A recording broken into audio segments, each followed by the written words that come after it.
Alright guys, hopefully enjoying the golden horse here. Remember, FIFA's paying for everything, so golf course out back, they're paying, so just go nuts with the balls. Golf balls, guys. But first game after that, we've got Israel, okay? They're the pot 4 team.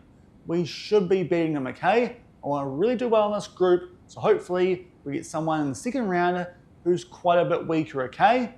So let's have fun while we're here, but also make sure that we're going to get the job done over Israel. I want to top this group, boys, okay? We can top this group. Party in the streets and the city's on fire. Hello everyone and welcome to episode number 146 of the New Zealand Builder Nation here on Shaun Does FM with both Kashmir Technical and the All Whites. I hope you're doing well, and coming up today we're going to start off the 2038 FIFA World Cup over in South Africa, bust out the Vuvuzelas, and first up we have got Israel, who were the pot 4 team in our groups. Hopefully we can pick up a decent result here to start off life in Group A. So if you're looking forward to that one game coming up in today's episode, then do make sure to go down below, leave a thumbs up on the video, and if you haven't done so already and are enjoying the series here on the channel, also make sure to hit that subscribe button and turn that notification bell on as well. It is greatly appreciated. But last time I saw you, we were in Kashmir Tech mode, taking on Western Suburbs in the OFC Champions League final. So if you missed that one, I'll leave a link to it over in the top right corner. Pretty ridiculous game, but somehow I did manage to pick that one up on penalties off the back of getting a red card late in the first half. But since then we've kicked on, and we're just going to focus here today on all white stuff, because to be fair, don't really care about Kashmir Tech stuff while we are here at the World Cup. The only thing of note really, we did have to play a Chatham Cup game the day before this one, so a quick flight back to New Zealand, then all the way back to South Africa. I'm not even sure if that's possible with the time difference and how long it does take, but apparently we're here in Pietermaritzburg for this Israel game. I've tried to replicate this as close as I can.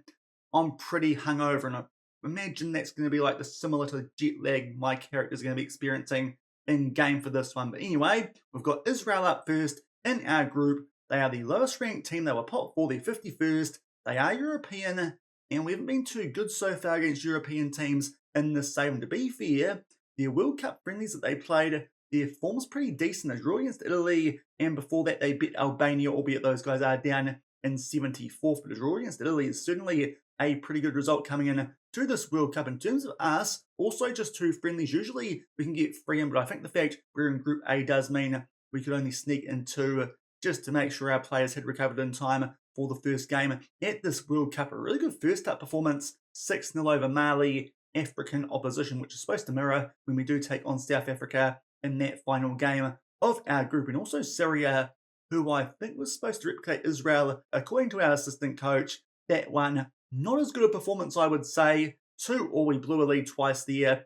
That was a little bit frustrating, but to be fair, did give some minutes there to some players whose match sharpness did need a bit of a rise before this World Cup. So hopefully that will do us the world of good, and we can hopefully top this group, because it did look on paper like a very kind draw for us for this World Cup. The pot A team, South Africa, they drift the pot 2 team in Colombia. South Africa, they're ranked below us in 38th. Colombia just above us in 26th. So these are all teams that if we're at our best, we can definitely beat. So I'm hopeful we can actually top this group for the first time at a World Cup here with the All Whites. Would be quite appropriate too, seeing as the last World Cup the All Whites were at in real life was the one back in South Africa, which says a whole lot about how New Zealand football's been going. But to be fair, it should be getting fixed soon once we do go to the Oceania automatic qualifying spot for the next real life World Cup. But hopefully a chance for us here to pick up a win in our opening game and get a decent chance to try and take control of this group early, and hopefully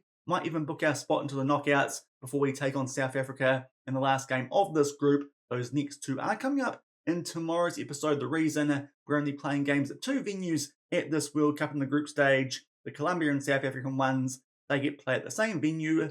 This Israel one is in Pietermaritzburg. So we're going to do a bus trip today and then tomorrow. That seems a sensible way to split up this group over the 2 episodes. And in terms of our squad going into this World Cup, to be fair, we've been able to pick pretty much our first choice players where possible, apart from one exception, Chris Greenidge back at Kashmir Tech. Unfortunately, he might have been fit in time for the knockouts, but I did just think that's a bit too much of a risk. We have not taken him to the World Cup. That's our only injury. So Jacob Hall-Jones does stay there as the second choice left winger. To be fair, he probably would have been on the plane anyway as an extra attacking player, but it is our usual squad, the extra players that we have selected. We've got Harrison Debenham as our extra defender, seeing as he can cover both right back and left back from Kashmir Tech. Also, Kenny Cowie from Sydney FC. He can cover most areas down the middle, so he's quite good. We can play him in defensive midfield or as an extra option in central attacking midfield. Fairly promising player, 3-star current ability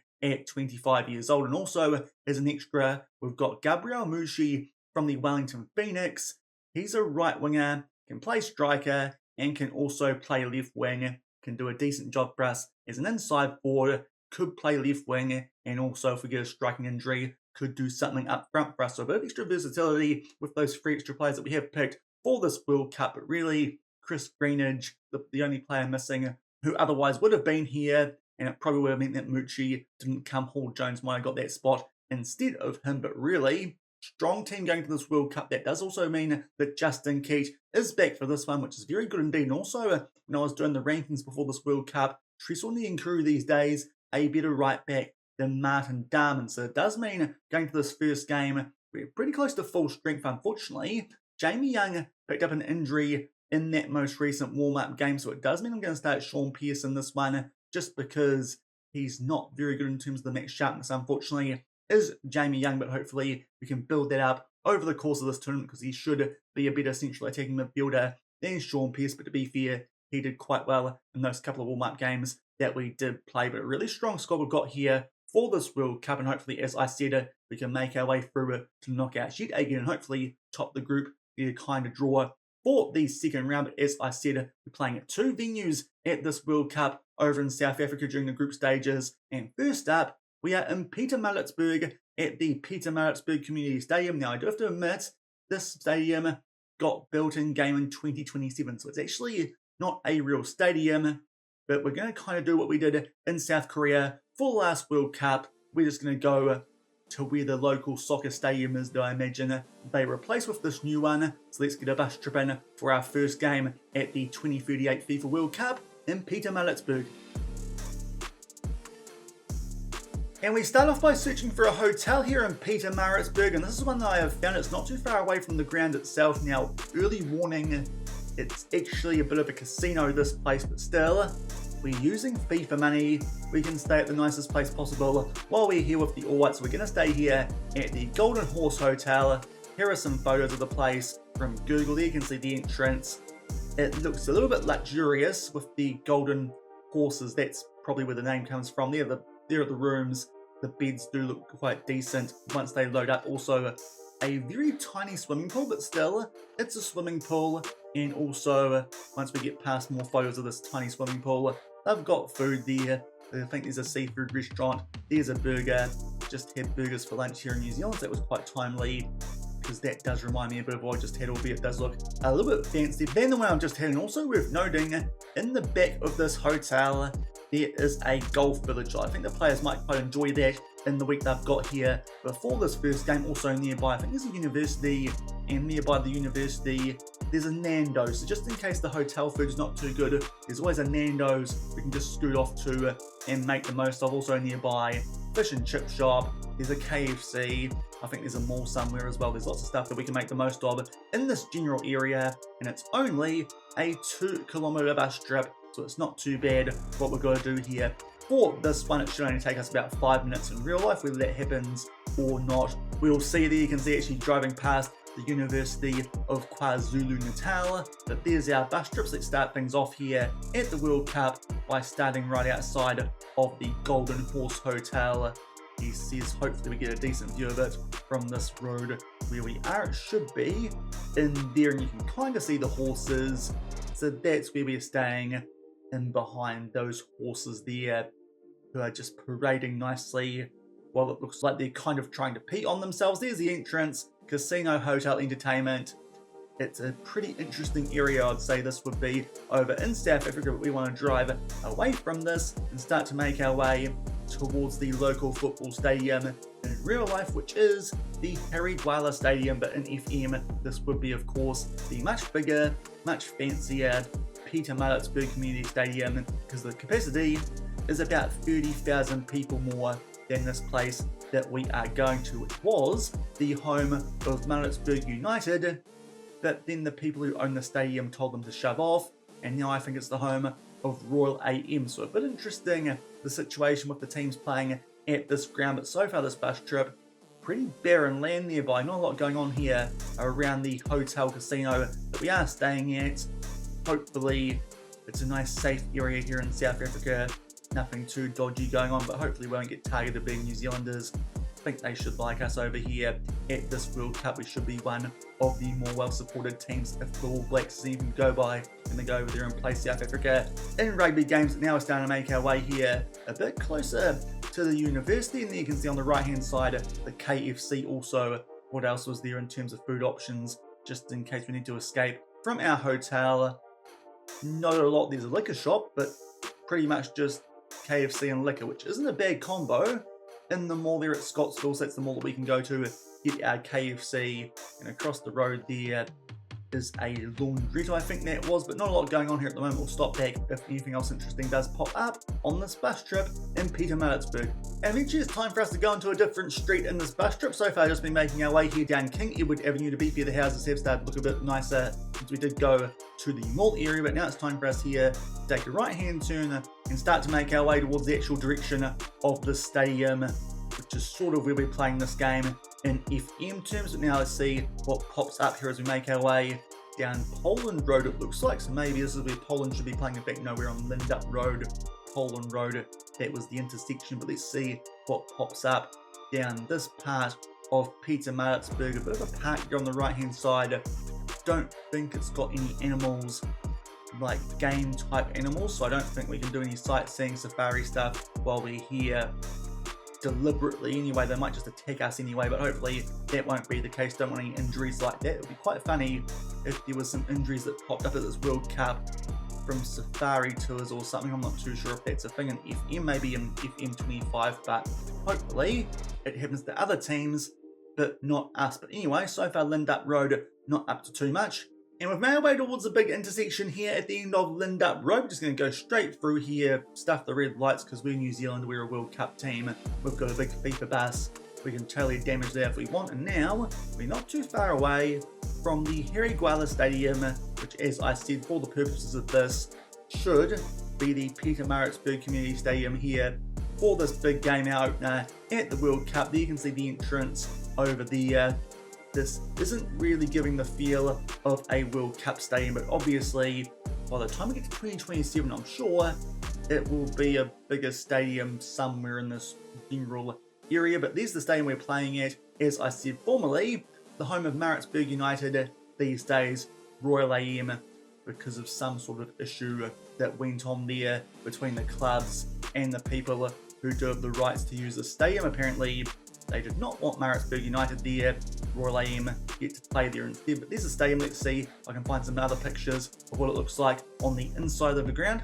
And I think that this is the best we can do here for the Harry Guala Stadium. As you can see, not the biggest stadium, but pretty decent it would be for like an OFC Champions League game. But obviously it's been given a bit of a renovation here before the World Cup in game. There you can see a bit of an outdated sign considering it's not their home anymore, but that must be somewhere in one of the entrances there to that stadium.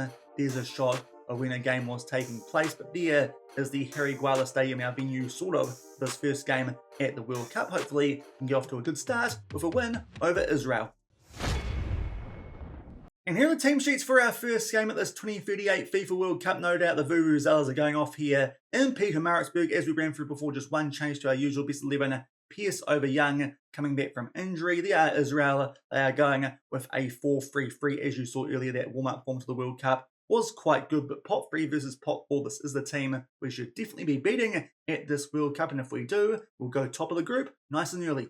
And just past the 10-minute mark, we get the first highlight of this game. So far, 2 shots to none, but to be fair, they were ours, but neither of them on target. It's not much going on here in terms of attack early stages of this game. But Justin Keat now on the ball just outside of the box, and that one I think got tipped onto the woodwork from Keller, so a decent chance the early Justin Keat, of course, coming back from a pretty long injury, which has kept him out of the last couple of windows here with the All Whites, but he's still by far our best right wing option. Hopefully can show it during the course of this World Cup. But a couple of minutes later, we are down the other end here for a highlight to Israel. It's heads that one on there for Roy Raz, who puts that one away. I'm not too sure who that was who came out there, but we might have to demand more off the back of this because it did look like he was onside, and indeed that was the case. This would be a pretty dreadful start to the World Cup if we lost to Israel. Bitten there with the ball over the top. White comes out there, also Pickering marking him. That just leaves Raz wide open to raise that one into the top left corner. I think that was past Alex Paulson. Not too good work there defensively down our left-hand side. We're 1-0 down early. Albeit only a few minutes later, there is a highlight. Israel there were on the attack, but thankfully, we are just going to do enough here to try and get on the counter-attack. Pierce quite fortunately to keep that ball. Now Justin Keat does get in behind, but Keller again comes up with a big save. So Justin Keat certainly getting chances here back in the All Whites for this World Cup. But that's now two, which have been tipped onto the woodwork. We do have a corner, and Bitten is on the ball. Of course, the player that did help set out that goal before for Israel. But unfortunately, that kind of cuts this highlight off, albeit now Nkuru makes his way into the final third. Ratsabi there just tripped over the ball, and it falls back to Shaun Pearce, who will pump that one home, and thankfully not behind for too long here in Pietermaritzburg. We make it 1-1, and hopefully now that might just get our confidence back, and we can kick away a bit more during the rest of this game, because as I said, this would be a pretty terrible result to start off our World Cup campaign, but thankfully not behind for too long. Shaun Pearce makes it 1-1. And we've gone for about 20 minutes of that goal, which we did get back to make it 1-1. Israel there were on the attack, but thankfully, I think that was the Bindon as well as the Nkuru who did tidy things up for us there. And now a chance for us here to play out from back and quite quickly make our way into the opposition half. Beale, Pearce there. We'll find George McDonald. It's a really well-timed run, I think. Have to wait here yet again for a VAR check. No doubt these will be going on all over the place at the World Cup, but I think the McDonald might have just stayed onside. Indeed, that was the case. And Shaun Pearce, who's only really starting this game because of that injury to Jamie Young, but he's now having a bit of a blinder. He's got a goal and an assist, and McDonald, as you'd expect, puts that one away. One of our star players here, our captain for the All Whites. He will see the replay, which will show the lines. It's a really nice curved run that just to stay onside and make sure he is behind that guy who was marking Justin Keat on our right-hand side, and that should mean we're going to half-time here with a 2-1 lead, albeit another highlight just before the half as make our way into 2 minutes of added time. Try and ping that one out there to Pickering. Unfortunately, can't quite find him. And Israel, we are putting some decent pressure on them there at the back, but they do still keep hold of the ball. Now Keller plays that one back to Ratsabi, who did kind of have an error leading to that first goal, which we did score through Shaun Pearce, but so far keeping them under a bit of pressure here down the left-hand side. Now it's Cohen. That's a cut inside, actually does a pretty good job. Barak plays that to Britain, and now it goes forward there to Oscar Glock. Probably the most notable name in this Israel team, albeit these days is quite odd. They put that one far post there for Cohen. Decent chance just before halftime, but thankfully that one does go just over the crossbar. We head into halftime here with a 2-1 lead stats-wise. Definitely being the best team in this game. Somehow found ourselves 1-0 down, but thankfully found a way to bounce back from that. Now we're going to take off Adam White on a yellow card for Cody Phoenix, but to be fair, everyone out there, apart from him, doing a pretty good job. So we'll tell the guys going well. Hopefully can do a bit better here in the second half, grab a cushion goal and start this World Cup with 3 points as we're 2-1 up over Israel. And not that long into the second half, we're going to be forced here into another substitution. Probably our star player so far in Shaun Pearce has dropped down to a red heart. Jamie Young actually should be a good amount of time coming back from injury for him to hopefully up that match sharpness. Early sub in the second half, but we're still at 2-1 in front. And just going past the hour mark now, still no highlights in the second half, but next up going down to red heart, it is Louis Evans. So coming on for him will be one of the backups from Kashmir Tech in Marcus Vinicius. Still at 2-1 with a half hour left. And just making our way into the last 20 minutes of this game, and we are now going to make our last couple of subs. Still no highlights, which to be fair, we don't mind with a 1-goal lead, but we've got both here, Cornelius Beale and Justin Keat down to red heart. So coming on for them, it will be Sam Clark as well as Chris Jones. They'll be all our subs in our final stoppage. But this second half so far, not been up to too much. Both teams getting a similar amount of chances. The stats are pretty similar to what they were at half-time in terms of the balance. Not too much change from what was going on there in the first half, but thankfully we're finding a way to hold on to our 2-1 lead. The Nkuru has picked up a yellow card, but what we're going to do here is drop him back to support. Also do that with Josh Pickering at left wing. Same with Jamie Young, and just start to time waste here a little bit, be more disciplined, and we might also actually do some shorter passing. That might not be the worst idea to try and make sure we do hold on to this 1-goal lead. Also, let's tell our goalkeeper to slow the pace down, distribute the fullbacks if he needs to, already playing with a standard defensive line here with the All Whites, unlike what we were doing there for a bit at Kashmir Tech. But so far, the second half has been up to absolutely nothing, which we don't mind, but it's a bit disappointing for a World Cup game. But thankfully come back from 1-0 down off the back of that Roy Raz goal at the 17-minute mark. A few minutes later, Shaun made the most of a bit of a balls up there at the back from Israel, from a ball played into the mixer. I think it was actually from the Nkuru, that one, and then a few minutes shy of half-time, George McDonald with a nice curved run to get on the end of a ball there from Shaun Pearce, who was probably our man of the match in that game with the goal and the assist. Pretty much nothing happening, as you saw in that second half, but thankfully we do enough there to turn around a 1-0 deficit and pick up a 2-1 win in our first game in Group A at the FIFA World Cup, and it will mean we're on top of the group early, considering that Colombia and South Africa picked up a 1-1 draw in the other game. So a decent start for us there at this 2038 FIFA World Cup, coming from behind early to pick up there a 2-1. One second half very quiet, but we don't mind that. We've picked up 3 points from our first game. Shaun Pearce, man of the match, as I said, obviously, with that 1 goal and the assist. And hopefully we can now build on that for our next couple of games, which might be tougher against 2 teams from higher pots. Colombia are the 1 team in this group ranked above us. That could be interesting. Next up in South Africa, the pot 1 team being the host nation, but are below us by a couple of spots on the world rankings. Hopefully those are 2 teams that we can beat, at least South Africa. I wouldn't mind a draw against Colombia now that they've dropped points. That should still mean that we can top this group, and hopefully, as I said, get a nice comfy draw in the second round for the first time in this save, because hopefully we can finish top of the group for once. But if you enjoyed today's episode with that game there from Pietermaritzburg, then do remember to go down below, leave a thumbs up on the video, and if you haven't done so already and are enjoying the series here on the channel, also make sure to hit that subscribe button and turn that notification bell on as well. We'll come back tomorrow and make our way through the rest of this group, and before those 2 games as well, we'll see how the other groups have started off and also do a bus trip in Soweto. But until tomorrow, for Colombia and South Africa, thank you very much for watching, keep on keeping on, and I'll see you then. Cheers.